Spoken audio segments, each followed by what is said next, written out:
You started to see these columns come up after Barack Obama's victory in 2008, talking about the death of conservatism and the death of the Republican Party. Obviously very exaggerated, to continue pilfering from Mark Twain. But in some senses, the fear of that death, the fear that they could no longer compete, the idea that they couldn't end up getting young people to run for city council on a Republican ticket, that it just wasn't socially acceptable, that was, for a lot of the people at the top of the Republican Party who I continued talking with after 2016, was a lot of what made Trump acceptable for them, because they ended up seeing essentially in existential terms.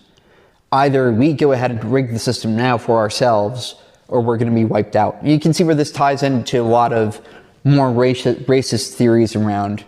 the Great Replacement and the idea that immigration is being used to replace the Americans who were there with more pliable voters and stuff like that. You can see where you can go down some dark roads. But I think that social trend in the Democrats as well ends up being a key part of why the Republican Party collapses in some senses, because what was supposed to be a two-party system, and I don't mean that in terms of like a normative sense of they think two-party systems are natural or better, but the rules of the system were designed to work with two parties, ended up suddenly having one party that craters, and as a result ends up getting taken over by actors who are fundamentally anti-democratic.